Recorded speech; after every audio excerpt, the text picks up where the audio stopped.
Romains chapitre 4. Que dirons-nous donc? Qu'Abraham notre père a obtenu selon la chair.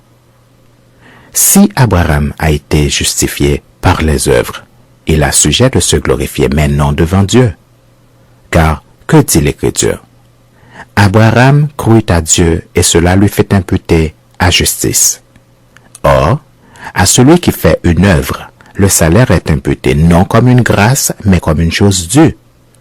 Et à celui qui ne fait point d'œuvre, mais qui croit en celui qui justifie l'impie, sa foi lui est imputée à justice.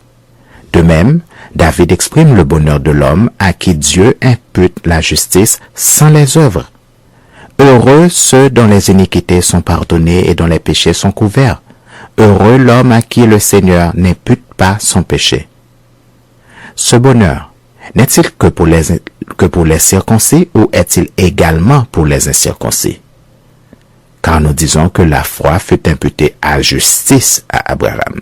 Comment donc lui fut-elle imputée? Était-ce après ou avant sa circoncision?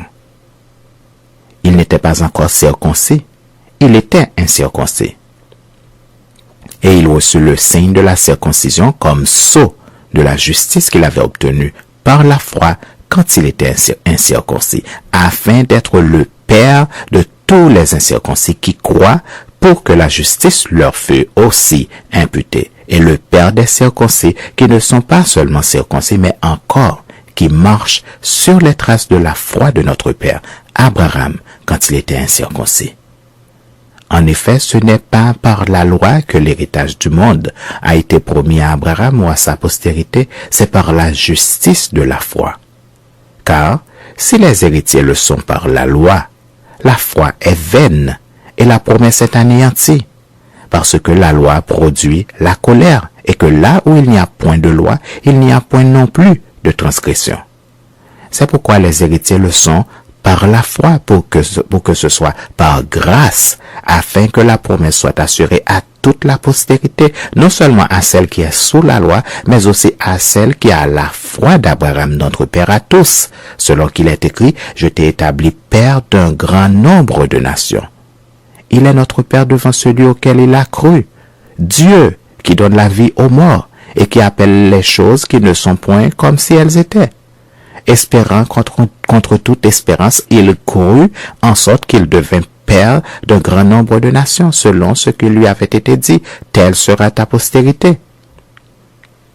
Et sans faiblir dans la foi, il ne considéra point que son corps était déjà usé, puisqu'il avait près de 100 ans, et que Sarah n'était plus en état d'avoir des enfants. Il ne douta point par incrédulité au sujet de la promesse de Dieu, mais il fut fortifié par la foi, donnant gloire à Dieu, et ayant la pleine conviction que ce qu'il promet, il peut aussi l'accomplir. C'est pourquoi cela lui fut imputé à justice. Mais ce n'est pas à cause de lui seul qu'il est écrit que cela lui fut imputé. C'est encore à cause de nous à qui cela sera imputé, à nous qui croyons en celui qui a ressuscité des morts, Jésus-Christ notre Seigneur, lequel a été livré pour nos offenses et a ressuscité pour notre justification.